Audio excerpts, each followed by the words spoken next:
আমার জ্ঞানী গুণী সুন্নি ভাই বাবারা, আমরা যেহেতু সকলে মরতে হবে, কোরআনে বলেছেন কুল্লু নাফসিন যায়েকাতুল মউত, মৃত্যুর স্বাদ আমরা গ্রহণ করতে হবে। পালাইবার কোনো রাস্তা নাই। আসেনি আসেনি পালাইবার কোনো রাস্তা নাই। কেমনে আপনি পালাইবেন? ওই মরার দুয়ার থেকে একটা সেকেন্ড আপনাকে সুযোগ দিবে না। অথচ বিভিন্ন পয়গাম্বর বিভিন্ন জায়গায় ইন্তেকাল করেছে, সুযোগ তারা টোকাইতে চাইছে, পারে নাই। জাকারিয়া নবী কাফেরদের ধাওরা করতে করতে উনি উঠে গেলেন পাহাড়ের উপরে। নিচে যদি জাপ দিয়া পড়ে, পাহাড়ের অনেক নিচে হাড্ডি গুড্ডি ভেঙে যাবে। উনি চিন্তা করে, আল্লাহ আমি এখন কই যাইমু? আমারে তো ধাওরা করলো কাফেররা। মাবুদ রে, তুমি ছাড়া আমার আর কেউ নাই। একয়া দেখলেন বিশাল একটা গাছ পাহাড়ের উপরে। গাছটার সামনে যায় কয়, গাছ তুই আমার একটু আশ্রয় দিবিনি? আর সুবহানাল্লাহ, গাছ নবীর আশ্রয় দিবেন। ওই জাকারিয়া নবী গাছের সামনে কয়, গাছ তুই আমার একটু আশ্রয় দে। আশ্রয় গাছের জবান আল্লাহ দিয়া দিলেন। গাছ কয়, তুই আপনি কি করতে চান? আমি তোর ফ্যাডের ভিতরে ঢুকে যাবো, ফাঁক হইয়া যা। আর সুরকন আল্লাহু আকবার। পাওয়ার কেমন কেমন পাওয়ার! আর আমার রসুলের তো তুলনায় নাই। নবীজি শক্ত পাথরের মধ্যে বসলেন, পাথরটা তুলার মতন নরম হইয়া গেছে। রসুল এমন রে, গর্বে যখন মা আমেনার ছিলেন, মা আমেনা পাথরের মধ্যে ফাওড়া দিলে পাথর ফুলের চেয়ে নরম হইয়া যাইত। জাকারিয়া নবী কেঁদে কেঁদে কয়, গাছ রে গাছ, ওই আল্লাহ রে আমি মানি। আমারে কাফেররা ধাওরা করলেন, দৌড়ানি দিলেন, আমার আর সামনে কোনো জায়গা নাই। তুমি গাছটা ফাঁক হইয়া যাও, আমি তোমার পেটের ভিতরে আশ্রয় নিব। গাছ লিফটের মতন আপনাদের শায়েস্তাগঞ্জ থাকুক আর না থাকুক, হবিগঞ্জ কিছু কিছু বাসার মধ্যে, মার্কেটের মধ্যে অথবা ব্যবসা প্রতিষ্ঠানে বিশাল আকারের 5 তলা 10 তলা, এগুলার মধ্যে ক্যাপসেল লিফট লাগানো হয়, লতা লিফট লাগানো হয়। ওই ক্যাপসেল লিফট এইভাবে সুস্টিপ দিলে ফাঁক হইয়া যায়, মানুষ 7-8 জন ঢুকতে পারে। আবার বড় বড় লিফটের মধ্যে 20 জন 30 জন ঢুকা যায়। ওই লিফটের মতন গাছটা ফাঁক হইয়া গেছে। জাকারিয়া নবী গাছের ভিতরে তাড়াহুড়া করে ঢুকলেন। ঢুকার পরে আসলেন কাফেররা, আয়সা দেখতেছে ফায়ের সাফা, ফায়ের দাগ। দাগগুলা দেখার পরে ওই দুষ্টরা কয়, উনি কোথায় গেল? গাছ ছাড়া তো আর কিছু নাই। নিচে তাকায় দেখে, ওনারা দেখা যায় না, অনেক উঁচু পাহাড়, কিন্তু পায়ের চাপ এখানে। মিস্টার ইবলিশ কয়, তাকায় দেখ গাছের নিচে ওনার জুব্বার কানিটুকু আটকিয়া রইল, দেখা যায়। তাড়াহুড়া করে ঢুকতে যাইয়া জুব্বার কানি, সাদা কানিটা একটু বাহির হইয়া রইছে। ওরা তাকাইয়া দেখে, ঠিকই গাছের ভিতরে লোকটা তো আছে, লেকিন আমরা তো গাছ হয়তো কাটা লাগবো, তাহলে না লোকটার বাহির করবো। আর যদি লোকটার বাহির আমি না করি, তাহলে আমরা প্রতিশোধ নিতে পারবো না। যাও করাত নিয়ে আসো অথবা কুড়াল নিয়ে আসো, আমরা গাছটা কাটবো। জাকারিয়া নবী ওখান থেকে শুনতেছে, এখন বাহির হওয়ার রাস্তা নাই। আব্বারে যখন করাতানি আস্তে আস্তে করাত দিয়া গাছটুকু কাটা আরম্ভ করলো, জাকারিয়া নবীর শরীরে করাতের আঘাত লাগতেছে। আল্লাহ কয়, জাকারিয়া রে, ও শব্দ করলে আমি তোমার থেকে নবুয়তি কাইরা লইয়া যাইমু, উহ করতে পারবা না। জাকারিয়া নবী আল্লাহ নামের প্রেমের মধ্যে ডুব দিয়াছিলেন, শরীরটা 2টা ভাগ হইয়া গেল, ও শব্দ করে না। ওরে প্রেম করিয়া বুইল না জীবনে রাইখো মনে, প্রেম করিয়া বুইল না জীবনে, বলেন প্রেম করিয়া বুইল না জীবনে রাইখো মনে, প্রেম করিয়া। সবাই বলেন না। ওরে পাগল ছিল হযরত বেলাল, নবীর প্রেমে দিত আজান গো, ওরে আজানেতে মিলত নবীর সনে রাইখো মনে, প্রেম করিয়া বইল না জীবনে, বলেন প্রেম করিয়া বনে রাইখো মনে, প্রেম করিয়া বইল না জীবনে। একসাথে কোন আল্লাহু আকবার। ঈসা রুহুল্লাহর কথার দিকে আমি যাইতাম না, এই জন্য গেলাম যেহেতু মৃত্যুর যন্ত্রণা। ঈসা নবী আম্মা হারাইলেন, মা জননী যখন ইন্তেকাল করলেন, যিনি 1000 মানুষের জিন্দা কবর থেকে 1000 বছর পূর্বের মানুষকে জিন্দা করে আবার রূহ ফিরত দিয়ে দিতেন, অথচ পয়গাম্বর হইয়া যদি রূহ ফিরত দিতে পারে, আর যিনি গাউসে সাগালাইন 12 বছর আগে বউ যাত্রী লইয়া নৌকা সহ ডুবে গেলেন, আল্লাহ ওই নদী দিয়া যাওয়ার পথে গাউসে পাকের চোখের নজরে বেলায়েতি নজরে ওনাদের হাড্ডি গুড্ডি দেখা গেল, দেখা যাইতেন। আব্বা উনি ডাক দিয়ে কয় খোদারে লোকটার হাড্ডি এখনো দেখা যায়, আমি চাই তুমি লোকটারে ফিরত দিয়া দাও। আল্লাহ কয় কি কও দুস্থ বন্ধু, কোথায় হাড় গেল, কোথায় মাংস গেল, কোথায় চামড়া গেল, কিভাবে এখন এগুলো আমি করতে চাচ্ছি না, দরকার তো নাই গো বন্ধু। কয় না আল্লাহ আমি চাচ্ছি আবার তাদেরকে তুমি পুনরায় ফিরাই দাও। আল্লাহর ওলিদের কথা আল্লাহ মিস করায় না। গাউসে পাক কইতে দেরি রে, আল্লাহ 12 বছরে ওই বরযাত্রী নৌকা ডুবে গেলেন, ওনাদের দেহটা গাউসে পাকের খাতিরে করতে দেরি করে না। ওই মৃত্যুর দুয়ারে আমরা যেতে হবে, মৃত্যুর দুয়ার ভয়ঙ্কর দুয়ার। মৃত্যুর যন্ত্রণাটার চেহারা যখন আজরাইলের সামনে আল্লাহ উপস্থাপন করলেন, আজরাইল নিজে ঘুরে পড়ে গেলেন, কারণ আজরাইলও মৃত্যু থেকে বাঁচার কোনো রাস্তা নাই, উনিও মরতে হবে। সবার রূহ নেওয়ার পরে একা একা ওনার রূহ উনি বাহির করতে হবে। মৃত্যুর দুয়ার থেকে পালানের মতো রাস্তা নাই। ওই মরণের চিন্তা করে বসে যান আমরা সবাই কবরের যাত্রী। কবরকে ভয় করেন, কবরের ভয় যদি মাথায় আসে জীবনে কোনো লোক নামাজ ছাড়তে পারে না। কবর ভয় যদি অন্তরে আসে জীবনে মানুষ ও বাবা সুদের কারবার করতে পারে না।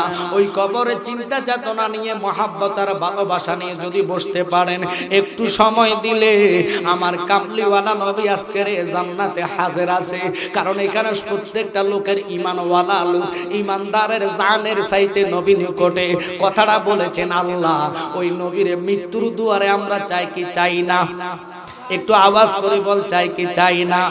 মরণ বড় ভয়ঙ্কর, ওরে মরণেরই কথা মানুষ স্মরণ কর না। আজরাইল আসিলে রে মন কফিয়তে চলবে না, বলেন আজরাইল আসিলে রে মন কফিয়তে চলবে না। আল্লাহু আকবার কন। ওরে তোবা নামে গাছটি আছে, পাতায় পাতায় লেখা আছে মানুষের হায়াত।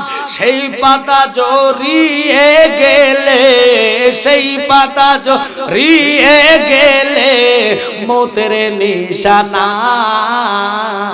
আজরাইল আসিলে রে মন কফিয়ত চলবে না, বলেন মরণেরই কথা মানুষ, মরণেরই কথা মানুষ স্মরণ কর না।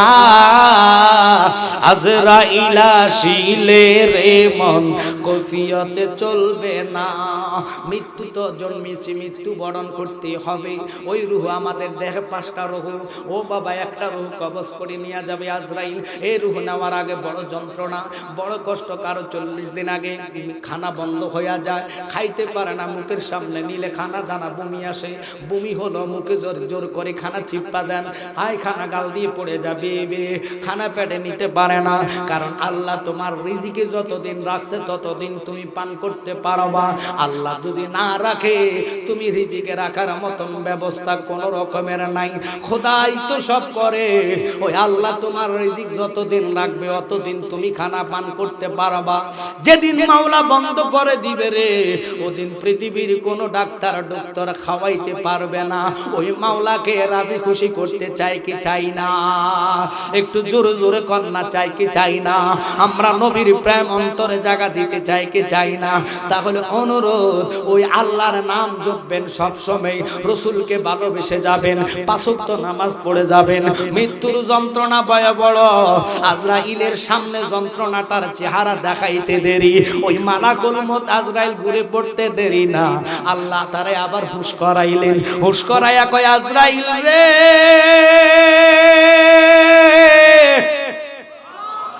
তুমি কেন ঘুরে পড়ে গেলা? আজরাইল কয়, রব্বুল আলামিন, মৃত্যুর যন্ত্রণা এত বুঝি ভয়াবহ, যদি আমি আগে জানতাম মৃত্যুর দায়িত্বটা আমি নিতাম না। আল্লাহু আকবার বলেন। ওই রূহ তোমার আমার দেহ থেকে বাহির করবে। কারো হাত দিয়া রূহ বাহির হবে, কারো পাও দিয়া রূহ বাহির হবে, কারো মুখ দিয়া রূহ বাহির হবে, কারো চোখ দিয়া রূহ বাহির হবে, কারো কান দিয়া বাহির হবে, কারো নাক দিয়া বাহির হবে। যেইভাবে আল্লাহ লিখে রাখলেন ওইভাবে তোমার রূহটা বাহির হবে। আজরাইল আসার আগে দুটা ফেরেশতা পাঠাইবো। এক নম্বর ফেরেশতা আসবে তোমার রিজিকের সন্ধান নিয়া। নাই তোমার রিজিকের কোনো ব্যবস্থা নাই। এরপরে আসবে অক্সিজেন, যিনি নিঃশ্বাস দেয়, আনা নেওয়া করে, উনি আইসা কইব তোমার রিজিকে আর নিঃশ্বাস নাই, অর্থাৎ অক্সিজেন নাই, অক্সিজেন শেষ। এবার আপনি অনেকে বিছনায় পায়খানা করে 3 মাস 4 মাস ধরে বিছনা থেকে উঠতে পারে না, খাইতেও পারে না, কারণ আল্লাহ যেইভাবে লিখেছে ওইভাবে তোমার মরণটা হবে। এর বিকল্প রাস্তা তুমি টোকাইলে বাহির করতে পারবা না। তবে ঈমানওয়ালা হইয়া মৃত্যুর দুয়ারে যদি যাইতে পারো, ওই মৃত্যুর সনে আমার কামলিওয়ালা নবী তোমার সামনে নুরানি চেহারা লইয়া যখন দাঁড়াইব, আজরাইল যত ভয়ঙ্কর চেহারা নিয়ে দাঁড়াক না কেন, নবীর নুরানি চেহারার দিকে তাকায়া থাকবা, রূহটা লইয়া যাইব, যারা পরিমাণ টের পাইতাম না। আমার জায়গা হবে নি আমার মরা লাশের লাইগা, মসজিদের পাশে আমার কবর দিও, কইরাই আমার জায়গা হবে নি। সবাই বলেন, আমার জায়গা হবে নি আমার মরা লাশের লাইগা, মসজিদের পাশে আমার কবর দিও, কইরাই আমার জায়গা হবে নি। গ্রামবাসী রে, আমি যেদিন যাব মারা দুনিয়া সারিয়া, ভাই বন্ধু আত্মীয় স্বজন সব যাবে চলিয়া, ঠিক কিনা?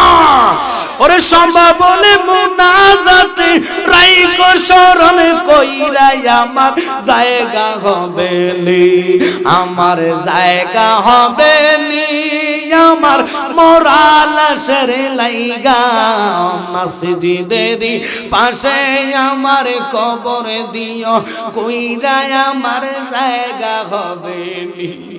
ঈশা নবী কেঁদে কেঁদে কয়, মা মা মা, তুমি কবর থেকে উঠে যাও, কুম্বে ইজনিল্লাহ। প্রথম ডাক দিলেন, মার কোনো খবর নাই। দ্বিতীয় ডাক দিলেন, মার কোনো খবর নাই। তৃতীয় নম্বরের যখন ডাক দিলেন, কুম্বে ইজনিল্লাহ, ও কবরওয়ালা লোক, আল্লাহর হুকুমে তুমি জিন্দা হইয়া দাঁড়ায়া যাও। একসাথে কন্যা আল্লাহু আকবার। এরপরে মা দাঁড়ায়া গেছে গো, দাঁড়াইতে দেরি, ঈসা নবী ঘুরে দাঁড়াইলেন, মা তোমার সাথে আসছি কথা কওয়ার জন্য, এখন তো কথা বলার জন্য আমার ভালো লাগতেছে না।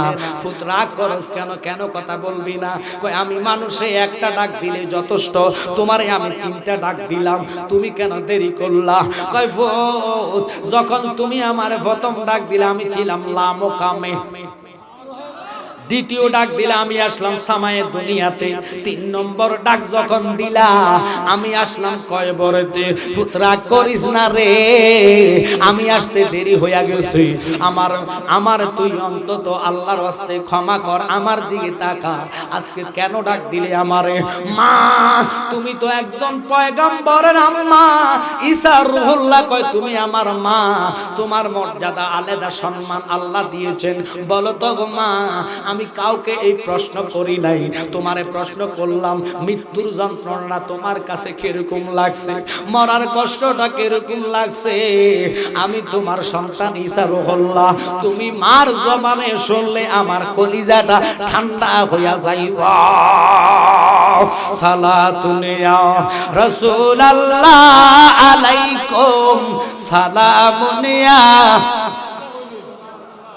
সবাই মহব্বতে সালাতুন ইয়া রাসূলুল্লাহ আলাইকুম সালামুন ইয়া। बना दे मेरे सीने को मदीना, निकालो बारे गम से सफीना। सलातुन या रसूल अल्लाह अलैकुम, जुरे मरहबा या मरहबा या मरहबा रहमतल लिल आलमीन, मरहबा सलातुन या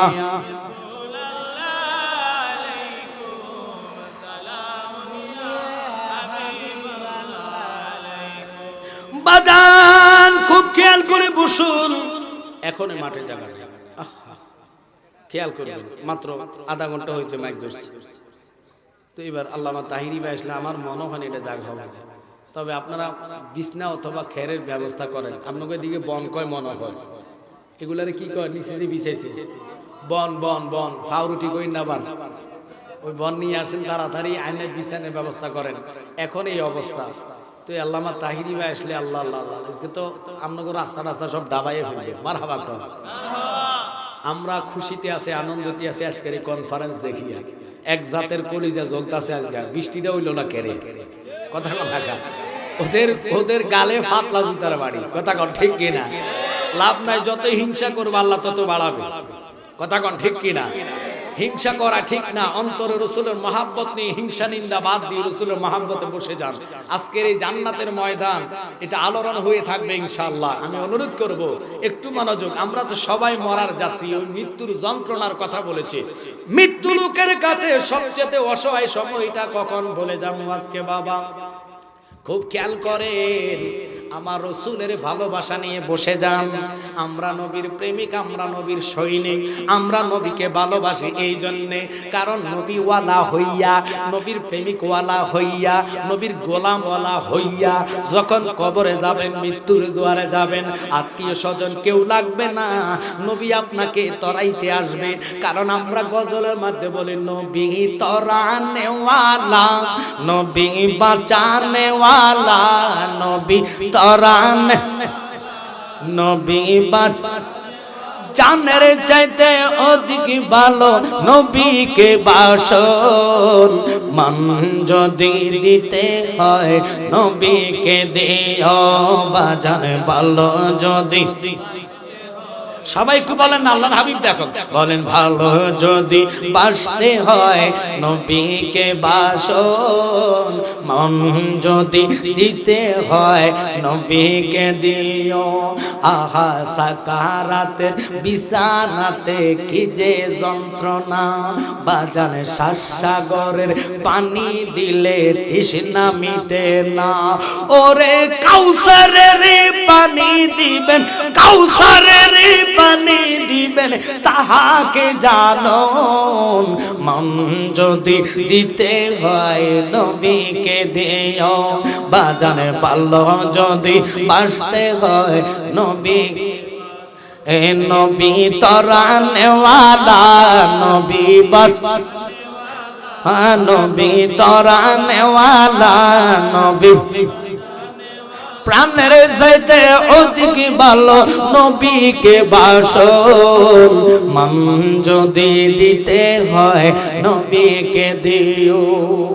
আব্বা অনুরোধ অনুরোধ অনুরোধ অনুরোধ লক্ষ্য করেন আমার নবীর ইজ্জত আজমত।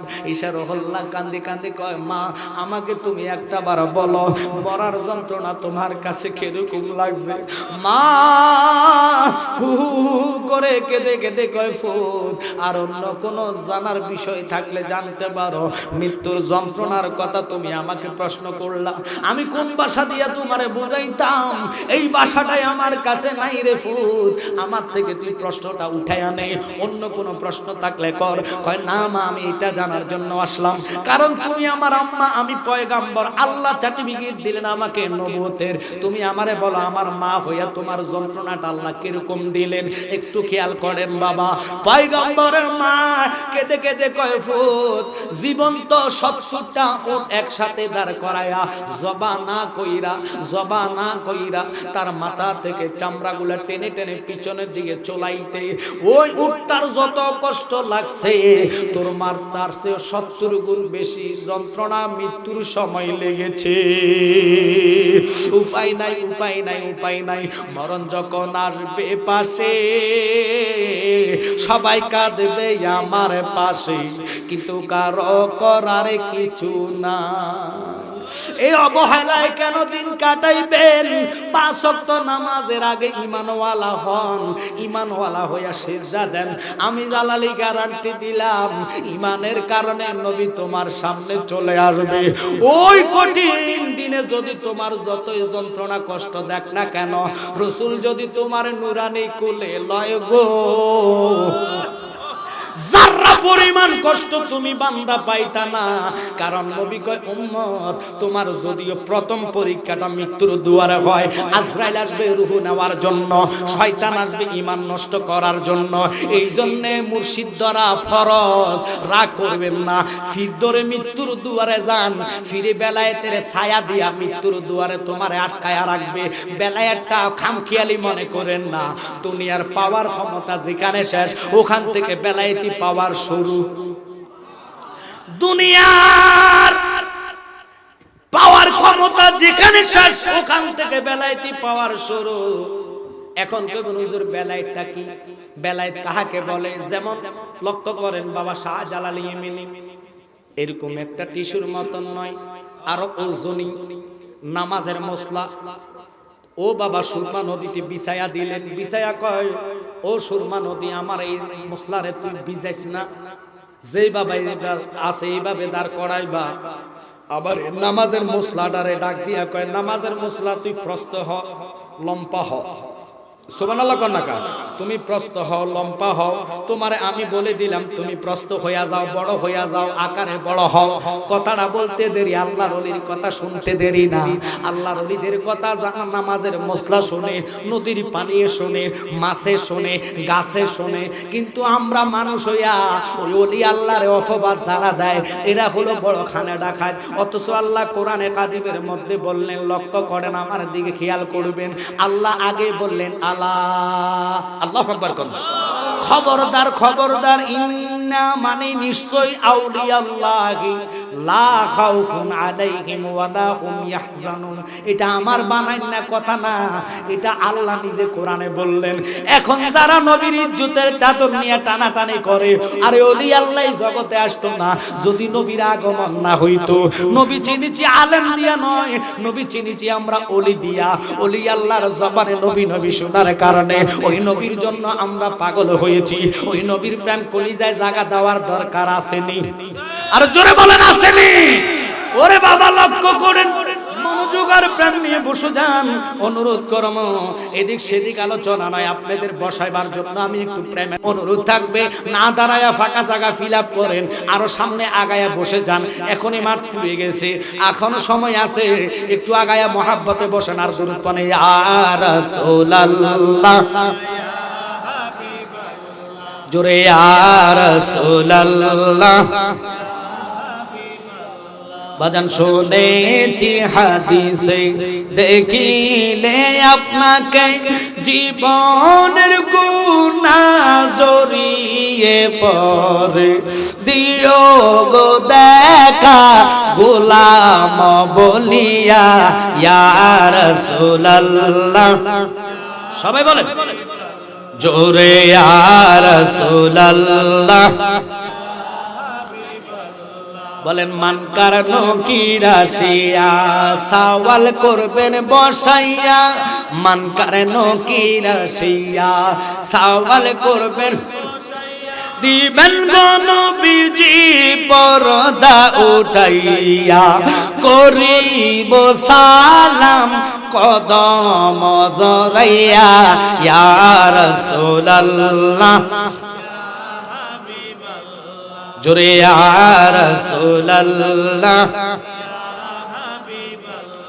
বাজান ওই শারহুল্লাহর মতন ব্যক্তি রুটি তিনটা নিয়া একটু বাবা রওনা হইলেন রাস্তার পানে দাঁড়াইয়া একটা রুটি উনি খাইলেন সফর সঙ্গীরা আরেকটা দিলেন খুব খেয়াল করবেন রুটি দিলেন একটা নয় রুটি হলো তিনটা মানুষ হলো দুইজন খেলেন একটা আরেকজনকে দিলেন দেওয়ার পরে দুটা রুটি খেয়ে আরেকটা রুটি উনি ব্যাগের মধ্যে রেখে পানির জন্য নদীতে গেলেন ইন মিন টাইমে আরেকটা লোক এসে ওই রুটিটা খাইলেন খাওয়ার পরে ইসারুল্লাহ ইন মিন টাইমে পানি পান করে আসলেন একটু খেয়াল করেন আসার পরে কয় বলো তো বাবা আমার রুটিটা কই গেল কয় হুজুর আমি তো জানি না দেখেন পয়গাম্বরের সাথে কত বড় মিথ্যা কথা বলে অথচ ইনি পয়গাম্বর তার তা জানা নাই কয় আব্বার এখানে তো কোনো লোক নাই আমরা দুইজন তো ছিলাম তুমি আসছো কোত্থেকে আইসা তুমি রুটি নিশ্চয় তুমি নিয়েছো কয় হুজুর আমি আদৌ তো কইতে জানি না কোথায় আপনার রুটি সে কিন্তু পান করেছে খেয়েছে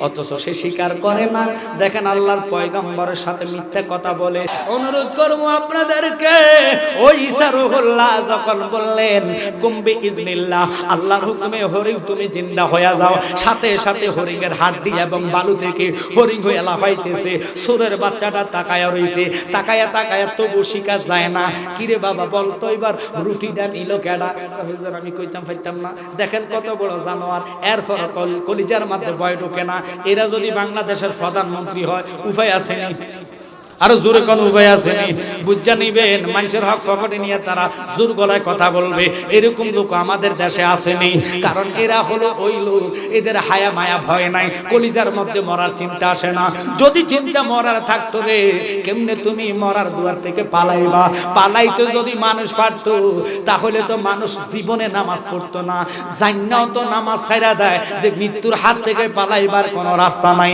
একদিন আগে পরে আসবে আজরাইল ওই আজরাইলের থাবা থেকে আমরা বাঁচার মতো রাস্তা নাই এই জন্য অনুরোধ করব পৃথিবীর মায়া কয়দিন দুনিয়ার মায়া কয়দিন মায়া মহব্বত লয়ে কবরে যাইবেন ওই দুনিয়ার মায়া মহব্বত আপনার কবর আযাব থেকে রেহাই করতে পারবে না কিন্তু আল্লাহর হাবিবরে মহব্বত কইরা আল্লাহর হাবিবরে ভালোবাসা যতক্ষণ পর্যন্ত ঈমানে ওয়ালা হয়ে আপনি বসেবেন কবরে যান হাসরে যান মিজানে যান ওই মহব্বতের টানে দুনিয়ার মানুষ সব চলে গেল রাসূল আপনাকে ছাড়বে না নবী আপনার কাছে এসে রাসূল আপনার সামনে দাঁড়াইবে রাসূল আপনাকে নুরানি কোলে তুলে নিবে আর মৃত্যুর দুয়ারে মালাকুল মউত আজরাইলের মাথা আসমানে পাও জমিনে হাত যখন ঈমানদারের বুকের উপরে ধরবে আল্লাহ কয় বুকের উপরে হাত তুমি লাগাইও না আমার ঈমানদাররে কষ্ট দিও না হাতটা তুমি ধরে রাখো আমি আল্লাহর ইশারায় রূহ তোমার হাতে চলে যাইবো একসাথে বলেন আল্লাহু আকবার রূহটা যখন আজরাইলের হাতে চলে যায় ওই মুহূর্তে মৃত্যু লোকের দেহটা পড়ে থাকে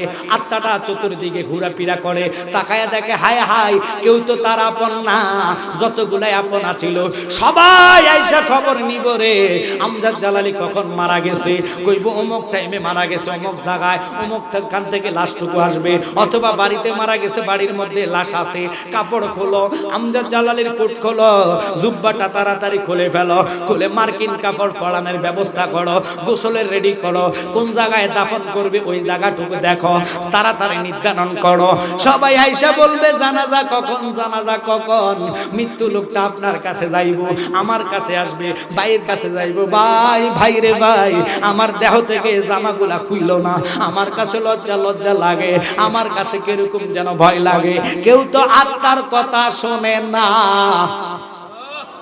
সবাই আসে কান্নার চেহারা নিয়া, এসে এক নজরে দেখে আফসোস করবেন, কিন্তু কেউ তো তার সাথে যাওয়ার জন্য কাঁদবেন না। তাহলে বুঝে নেন দুনিয়ার কিছুই তো আপনার আপন নয়। যতই দুনিয়া দুনিয়া করেন, ওই পৃথিবী যেমনি আছে তেমনি পরে রবে। সুন্দর পৃথিবী ছেড়ে চলে যেতে হবে রে মন, চলে যেতে হবে, ঠিক কিনা? থাকার মতো রাস্তা নাই, গাড়ি বাড়ি দালান কোটা যা কিছু আপনি দেখেন না কেন ইত্যাদি নেওয়ার মতো আপনার রাস্তা নাই। যদি নিতে পারেন ঈমানওয়ালা, ঈমানের পাশাপাশি পাঁচ ওয়াক্ত নামাজের ইবাদত, মুর্শিদ দেওয়া ওজিফা, এগুলা নিয়ে কবরে যান। ওই নামাজ আপনার কবরে আলো হইয়া দাঁড়াবে, ওজিফাগুলা নূর হইয়া আপনার কবরে দাঁড়াইব। এমন একটি আলো হবে যে আলোর দিকে তাকাইলে দুনিয়ার কথা মনে থাকবে না। এই জন্য করি বাজানো, নামাজ থেকে বঞ্চিত হবেন না, মা বাপের খেদমত করে যাবেন, সুদ ঘুষ হারাম করে যাবেন। মৃত্যুর দুয়ার বড় ভয়ঙ্কর। এবার দেখতেছে লাশটার সব খুলে ফেললো, লাশটা কেঁদে কেঁদে মানুষ ডাক দিয়া বলে, আমার কাপড় খোলো না, আমার কেন খাটে উঠাও না? বক্স খাট এত দাম টাকা দিয়া কিনলাম, জাজিম এত দাম দিয়া কিনলাম, তোমরা আমার জাজিমের মধ্যে উঠাও না, খাটিয়ার মধ্যে উঠাও না। অথচ ছোট একটা খাট আল্লাহ, এই খাট দিয়া তোমরা আমার কই লই যাইবা। যখন গোসল দিয়া রে দুলা সাজাইয়া খাটের মধ্যে বসাইয়া জানাজার জন্য চারজনে কান্দে উঠায়, তখন হাউমাউ করে লাশটা কাঁদতে থাকে, কিন্তু চোখের পানি পড়ে না, চোখের পানি বাইর হয় না। আমরা তো তার কান্না শুনি না, সে চিল্লায়া চিল্লায়া সকলের কাছে দায়, সবার ধারে ধারে যাইয়া কাঁদে, আমার তোমরা কই লইয়া যাও? দুলা কেন আমার সাজাইলা? আমার আত্মীয় কই, আমার ছেলে কই, আমার বিবি কই? কেউ কে আমার সাথে যাবে না? ভালো কথা, ভালো কথা। চারজনে কান্দে লইছে, লাশ মনে করে চারটা লোক তো আমার সাথে যাবে। আল্লাহু আকবার কর। কিন্তু বাজান, জানাজার ময়দান থেকে যখন লাশ জানাজা দেওয়ার পরে কবরের দিকে নিয়ে যায়, তখনও তার ভয় একটু লাগতেছে। কারণ চিন্তা করে অনেকগুলা লোক তো আমার নিচে দেখা যায়, আমার ভাইয়েরা তো আমারে কান্দে লইছে, আমার বড় সন্তানে তো আমারে কান্দে লইছে, মনে করে সেও আপনার সাথে যাবে, কিন্তু আদত তো সেও ফাঁকি দিবে, এটাও তারা জানা নাই। আব্বা গো, একটু নবীওয়ালা হন, রসুলওয়ালা হয়ে, আল্লাহর ওলিওয়ালা হয়ে কবরে যাওয়ার চিন্তা করেন। তখন ওই লোকটা কেঁদে কেঁদে পেরেশান, কিন্তু পেরেশান হয়ে লাভ হবে কি? কোনো লাভ নাই, কারণ তার সাথে তো কেউ যাবে না। যত ইমাম সাহেব হক না কেন, মুসল্লিরা জানাজা দিয়েছেন, মুসল্লিরা যাবে না। ওই চারজনে দেখে, কিন্তু কাঁধে লইয়া লাশটাকে যখন কবরে পাড়ে নিয়ে যায়, তিনজন কবরে নামে, তখনও লাশটা মনে করে আমার সাথে মনে তিনজন থাকবে একসাথে। কোন আল্লাহু আকবার বলেন তো, তিনজন যাওয়ার কোন রাস্তা আসেনি? একসাথে বলেন, তিনজন যাওয়ার কোন রাস্তা আসেনি। তখন তিনজন কবরে নামে, ওই তিনজন কবরে নামতে দেরি, লাশটা মনে করে আমার সাথে তিনজন মনে থাকবে। যখন বিসমিল্লাহি ওয়া আলা মিল্লাতে রাসূলিল্লাহ বলে রাসূলের মিল্লাতে রাখা হয়, তখনও পাগলার ভয় আসে না। কারণ কি জানেননি? যখন উপর দিয়া পাশ দেয় রে, চার পাশ দিয়া যখন তিনজন উঠে যায়, তখন তো কবর ব্যক্তির চিল্লানিটা শুরু হইয়া যায়। তাকবীর, নারায়ে রিসালাত, আহলে সুন্নাত ওয়াল জামাত। তোমার আমার আপনকে একটু চুনো না। ধন্যবাদ, ধন্যবাদ, ধন্যবাদ, ধন্যবাদ। আই লাভ ইউ জালালি সাহেব, থ্যাংক ইউ বাবা, তোর থ্যাংক ইউ। আমার পিছনে ধর, ক্যামেরাম্যান তোরে দেখবো, আমারও দেখবো। আলহামদুলিল্লাহ, আল্লাহ তারা কবুল করো। ভালোবাসা সবাই তো, কথা কয় ঠিক কিনা? এই ভালোবাসাটাই তো, ভালোবাসার কারণে তো দুনিয়াটা সৃষ্টি হয়েছে, কথা কয় না কেন? ছেলেটার হায়াত আল্লাহ বরকত দেখ, সুন্নিয়তের স্বার্থে ভালোবাসবে, এরকম মহাব্বত করে যাবা, অন্তর দিয়ে, অন্তর থেকে লিখে যাবা। যাক, শুনেন আমার কথার দিকে লক্ষ্য। ভাই আসলে আমি ছেড়ে দিব, ফাঁকি দিয়ে আমি বলতে চাইছিলাম, কবর খুব বড় ডেঞ্জারাস জায়গা। এই কবরে যাত্রী হইতে আজকে আমরা বসলাম, একটু ইমান আকীদার আলোচনা শুনে আমল করার চেষ্টা করবেন। কারণ যে হাস্তিগুলো আসতেছে, বিশেষ করে মুফতি নজরুল ইসলাম রেজভী হুজুর কেবলা, উনি আলেম দান না, শুধু আলেম বানানোওয়ালা। চিল্লা এখন আল্লাহু আকবার। তো আরেকটা কথা হলো, আমার সাথে যিনি এসেছেন ফির মুফতি গিয়াসউদ্দিন তাহিরি ভাই ভাই রুহানি সন্তান। আমি আলোচনা আরো করবো উনি আসা পর্যন্ত। এই জিক্রি মুস্তফা নাতে মুস্তফার গজলের বই নতুন একটা অ্যালুমিনিয়াম এসেছে। এখানে বিশেষ করে আমার আব্বাজান এবং কি উলিউল আশিকি তাহিরি ভাই, রুহুল আমিন সিদ্দিকী সহকার, ফরিদি ভাই সহকার, আমার সহকারে নাতে মুস্তফার গজল বই আপনাদের জন্য এনেছেন। আপনাদের ভালো লাগার গজল এটা, কলিজার মধ্যে রসুলের মহাব্বত পয়দা হবে এমন এমন নাতে মুস্তফা আছে, আপনারা শিখলে ভালো লাগবে। এই গজল বইগুলো আপনারা নিয়ে ছেলেদেরকে শিখাইবেন। 10 টাকা 20 টাকা দিয়ে পত্রিকা কিনা সাইয়া কোনো লাভ নাই, আমলে বসবে না। রসুলের নাত যখন পড়বেন কলিজা নবীর মহাব্বত পয়দা হবে। ওই মহাব্বতের কারণে আল্লাহর হাবিব আপনার সাথে দিদার দিবে। একসাথে কন্যা আল্লাহু আকবার। আমরা নবীর দিদার চাই কি চাই না? তাই অতএব দুনিয়াবি আজে বাজে গান না শিক্ষা নাতে মুস্তফা শিখবেন, হানতে বাড়ি শিখবেন। ওগুলা শিখলে আল্লাহ রাসূলকে পাওয়া যাবে। অনুরোধ আপনাদেরকে করব, ওনার থেকে হাদিয়া 50 টাকা দিয়ে আপনারা নিয়ে যাবেন। আরেকটা নিয়ে আসছে নালাইন শরীফ এবং নবীজির পা মোবারকের ছাপা, দাড়ি মোবারক, আংটি মোবারক এবং আয়াতুল কুরসি। এটা ঘরে রাখলে আপনাদের জন্য উপকার। 3000 জাদুটনা ঘরে আসবে না, 100% সত্য, 100 আল্লাহর আরশের চেয়েও ধন্য আর কিছু হতে পারে না। ওই আরশ যদি দুলার জন্য পাগল হতে পারে, নবীজির নালাইনের দুলা, জুতা মোবারকের দুলা ঘরে রাখবেন। দেখলে রসুলের কথা মনে পড়বে। জিকরুল আম্বিয়া মিনাল ইবাদাত, রসুলের কথা মনে পড়লে সাথে সাথে আমলনামায় নেক উঠবে। এবং কি খারাপ স্বপ্ন দোষ আপনারা দেখবেন না, কারণ শয়তান ওই ঘরে আসতে পারবে না নবীর এই নালাইনের কারণে। আল্লাহু আকবার বলেন। অতএব এগুলা নিয়ে যাবেন। শরীর অসুস্থ হলো আল্লাহ আপনাকে সাবান নজরে দেখবে। বিশেষ করে রুজির মধ্যে বরকত হবে, অভাব অনটন আল্লাহ দূর করে দিবে। ব্যবসা প্রতিষ্ঠানও রাখতে পারবেন। হাদিয়া শরীফ 50 টাকা ওনার থেকে দিয়ে নিয়ে যাবেন। একটু দূরত বান সালাতুন ইয়া রাসূলুল্লাহ, সালামুন ইয়া কুম, সালাতুন ইয়া রাসূলুল্লাহ আলাইকুম, সালামুন ইয়া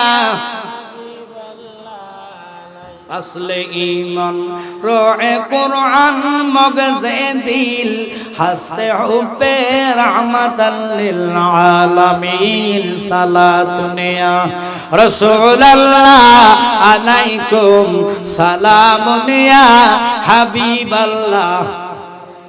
বাজান রে, তখন ওই তিনজন কবর থেকে যেন উঠে দাঁড়াইয়া মানুষের হাত থেকে মাটির চাকা গুলা নিয়া মৃত্যু ব্যক্তির গায়ের উপরে ঢালে, বাসুর উপরে ঢালে। তখনও সে চিল্লায়া চিল্লায়া কয়, আত্মীয় স্বজন রে কই যাও? আমার গায়ের উপরে কেন মাটির চাকা দিতেছ? আমার কোথায় একলা থুইয়া যাচ্ছ? পৃথিবীর মানুষ তো ওই লাশের কথা শুনতে পারে না, লাশের ভাষা বোঝে না রে বাবা। আমি অনুরোধ করব, মন আর প্রাণ দিয়ে আলোচনাটা শুনে আপনারা আমল করবেন, কারণ আমরা সবাই যা কবরে যাত্রী। এই জন্য গজল বলে, তোমার আমার আপন কে একটু শোনো না, যিনি আপন তিনি কাঁদেন সোনার মদিনা। ঠিক কিনা? ওই নবীজির মোহাব্বতে চলো মদিনা, ডাইনে বামে মাটি আমার মাটির বিছানা, ডাইনে বামে মাটি আমার মাটির বিছানা। আব্বা ওই নবীর মোহাব্বত আর ভালোবাসা নিয়ে 5 ওয়াক্ত নামাজ, মা বাপের খেদমত, সুদ এবং ঘুষ হারাম করবেন। কবরে দেওয়ার পরে আপনার কবরে 3টা ফেরেশতা আসবে সাথে সাথে। বাবা কবরে ফেরেশতারা আয়সা কি করবেন? মান রাব্বুকা, তোমার রব কেডা? আল্লাহ কেডা? আল্লাহর প্রশ্ন করবে, তুমি কাকে মেনেছ? কার দিকে তুমি দাবিত ছিলা? আল্লাহকে যদি মানো তুমি বলবা রাব্বি আল্লাহ, রাব্বি আল্লাহ। অমান দিনুকা, কোন দিনে তুমি ছিলা? কোন দিনে তুমি ছিলা? এরপরে আপনি কইবেন দিনী আল ইসলাম, দিনী আল ইসলাম। কিন্তু 3য় নম্বরের প্রশ্নটা আমার কামলিওয়ালা নবীকে নিয়ে করবে। একটু একসাথে কর না, ইয়া রাসূলুল্লাহ। আর জোরে বলেন ইয়া হাবিবাল্লাহ। ওই কামলিওয়ালা নবীর প্রতি কেন আমরা পাগল? যখন আপনার এই 3 নম্বরের সওয়ালটা করবে, মান হাজার রাজুল, আল্লাহর হাবিবকে কবরে শরীরে দাঁড় করায়া ফেলবে। এটাই তো হাবিব বাচ্চারা মানতে চায় না। এই জন্য রাসূলকে বলে হয় হাজির ও নাজির। তারা মানে না, তারা মানে না। মানবে কেমনে? তাদের ঈমান হওয়া তো নাই। ঈমানি শক্তি যাদের আছে তারা এক বাক্যে কইবে সাদ্দাকতা, সত্য কথা। এটা আমরা মানি, এটা আমরা বিশ্বাস করি। আল্লাহর হাবিবরে আল্লাহ কবরে রাখার পাওয়ার ক্ষমতা আসেনি? একটু জোরে জোরে কোন আসেনি? আর বড় করে কোন আসেনি? যারা কইব নবী কবরে নাই, আপনারা বুঝে ফেলবেন এরাই বর্তমানের দজ্জাল শয়তান। কারণ আল্লাহ রাসূলকে কবরে রাখবে এই পাওয়ার ক্ষমতা কোন আপনার আমার না। এই শক্তিটা কার? জোরে জোরে কোন কার? নবীর প্রশ্ন করবে মান হাজার রাসূল। এখন আপনারা আমি বুঝাইয়া দেই, রাসূল তো আমরা কখনো দেখি নাই, কেমনে নবীর চিনবেন? নবীর চিনতে হইলে এই জন্য মুর্শিদ ধরা লাগবে। ফিও মুর্শিদের ছোঁয়া ছাড়া উপায় নাই। যখন পি মুর্শিদ ধরবেন, যেমন রেজবি মাওলা মুরিদ করাইছে, বায়াত করাইছে রাসূলের নামে।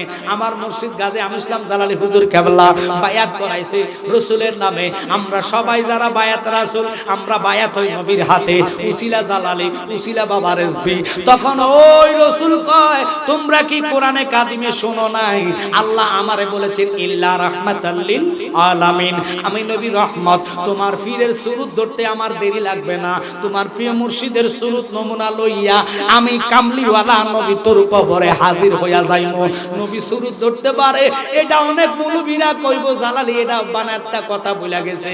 আরে ফেরেশতা যদি জিব্রাইল দাহিয়া কালবির সুরুত ধরতে পারে, জিব্রাইল বানাইছে আল্লাহ নবীর নূর দিয়া। একসাথে কোন আল্লাহু আকবার। ফেরেশতারা তো রহমাতাল লিল আলামিন ঘোষণা দেয় নাই, নবীরে তো রহমত ঘোষণা দিয়েছেন। আল্লাহ হাবিব কো ভয় নাই, চিন্তা নাই, তোমার মুর্শিদের হাত তো তুমি ধরলা, হাকিকতে আমি নবীর হাত। কারণ বায়াত হইলা আমি নবীর কাছে গো, আমার তো তুমি দেখো নাই, আমার সুরুতটা তুমি চিনবা না। এই জন্য রহমতীয় সুরুত, তোমার পীরের নমুনা সুরুত পাওয়ার আল্লাহ আমারে দিয়েছে। আমি তোমার মুর্শিদের সুরুত নমুনা লইয়া তোমার কবরে হাজির হইয়া যাইমু। হাজির হইতে দেরি, তখন আপনি বলবেন ইনি আমার মুর্শিদ, ইনি আমার রাসূল। কারণ আমরা বায়াত হই প্রত্যেকে নবীর হাতে। এই জন্য কয় বায়াতে রাসূল, বায়াতে খোদা। রাগ করেন না রে বাবা, কেন বুঝতে চেষ্টা করেন না? কোন পীর যেই পীর নিজের নামে বায়াত করাইবো, ওই পীরও জাহান্নামী, মুরিদানও জাহান্নামী। কারণ কোন পীরের নামে বায়াত হওয়া যায় না।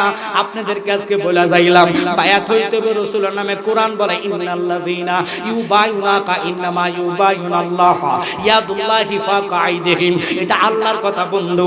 আপনি বলে দেন আপনার হাতে হাত রেখা যারা বায়াত গ্রহণ করেছে, তারা যেন আমি আল্লাহর কুদরতি হাতে হাত রেখা বায়াত গ্রহণ করেছে। এখন আমরা তো নবী পাইলাম না, হাত আমার নবী কি নবীর দিয়ে শেষ করলেন। এখন হইল বেলায়েতের জমানা। ওই বেলায়েতের জমানা চারটা তরিকা, কাদরিয়া, চিশতিয়া, নকশবন্দিয়া, মুজাদ্দিদিয়া। একটু আওয়াজ করে কোন আল্লাহু আকবার। ওই চারটা তরিকার যেই তরিকায় আপনি বায়াত হবেন, ওই পীরের নমুনা সুরত দইরা আল্লাহ হাবিব সশরীরে আপনার কবরে হাজির হইয়া যাইবা। হুজুরকে কবরে নিয়া জিগাইবে ফেরেশতাগণ, চিনো কি না চিনো তারে, এই কথা বলো এখন। পীরের সাথে ভাবনা থাকলে, পীরের সাথে ভাবনা থাকলে চিনবে না নবীজিকে। এসে কবরে প্রশ্ন করবেন মান কার নকিরে, এসে কবরে প্রশ্ন করবেন মান কার নকিরে। কার দিনে ছিলা বান্দা, কার দিনে ছিলা বান্দা, আল্লাহ কইছো কাহারে। এসে কবরে প্রশ্ন করবেন মান কার নকিরে। একটু মহাব্বতে জবান ছেড়ে দিয়ে কোন আল্লাহু আকবার। ইশারুল্লাহ তখন জিগা কিরে বাংলা বলতো রুটিটা নিচে, কয় কয় হুজুর আমি জানি না। এবার ইশারুল্লাহ কয় একটু বালু লো, মাটি লো, ফানি লইলেন। এগুলার গুল্লা নজর দিয়ে ফু দিতে দেরি, সবগুলা বালু ফেক কাদা স্বর্ণ হইতে দেরি না।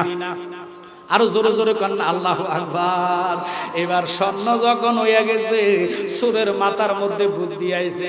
সুরে সুর ইশারুল্লাহ কয় স্বর্ণগুলা তুই নিবি নি? কয় হুজুর আপনি যদি দেন আমি নিমু। তাহলে কয় এক কাজ কর, বলতো রুটিটা নিচে গাড়া। এবার সত্য স্বীকার করে, কয় হুজুর আমি রুটিটা নিছি। কয় তাহলে এতক্ষণ কেন স্বীকার গেলি না?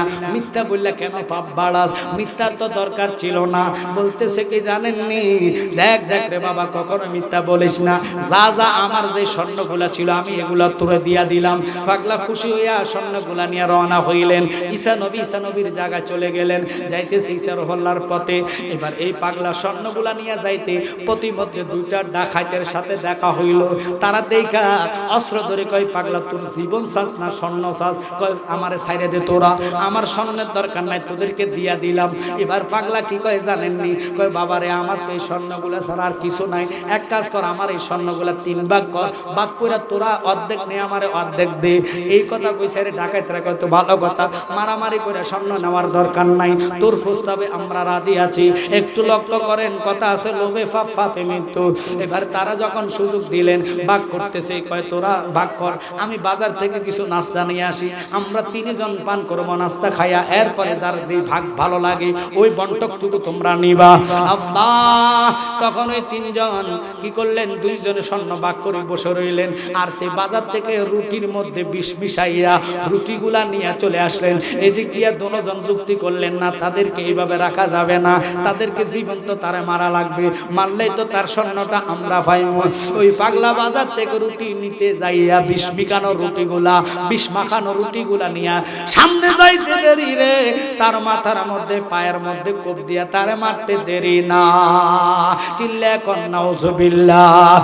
এবার মারার পরে ওই দুইজনে রুটিগুলা খাইয়া ভাগ করে নিব, রুটির মধ্যে বিষ, রুটি খাইয়া দুজনে মারা গেছে। এই জন্য বলে লোভে পাপ, পাপে মৃত্যু।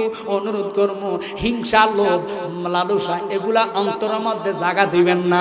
জায়গা না দিয়া মুর্শিদ ধরে 5 ওয়াক্ত নামাজ ইমানের সহিত আদায় করেন, জান্নাত কেউ ঠেকাইতে পারবে না। অযথা উমুকরে গাইলেবেন, অযথা উমুকরে হিংসা করবেন, ওই হিংসা তো আপনারে জান্নাত দিবে না, হিংসা তো আপনারে পার করবে না। পার হইতে হিংসা মুক্ত অন্তর রাখতে হবে বাবারে, পাখরতা অন্তর থেকে ছাড়তে হইবে। নবীর গোলামি খাতায় নাম লেখা, ওই অন্ধকার কবর যখন রাইখা সবাই চলে যাইব, কামলিওয়ালা নবী তোমার কবর হাজির হইয়া যাবে।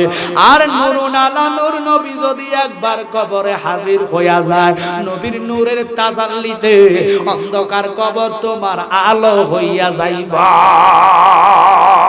আল্লাহু আকবার বলেন। ওই রসুলের প্রতি আমরা পানা হতে চাই কি চাই না?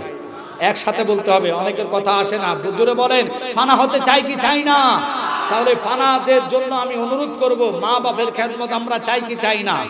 5 ওয়াক্ত নামাজ আমরা চাই কি চাই না? কেন আমাদেরকে গালিগালাজ করবে? অপর লোকেরা আমাদেরকে বলে আমরা সুন্নি দাবি করে নামাজ পড়ি না, কেন আমাদেরকে কথা বলবে? আমাদের জন্য তো নামাজ, নামাজ তো ইমানদারের জন্য, কথা কোন ঠিক কিনা? প্রত্যেকটা জায়গায় জায়গায় আল্লাহ ইমানদারকে ডাক দিলেন, কারণ আপনারা রসুলকে মানবেন না, রসুলের শান বোঝেন না।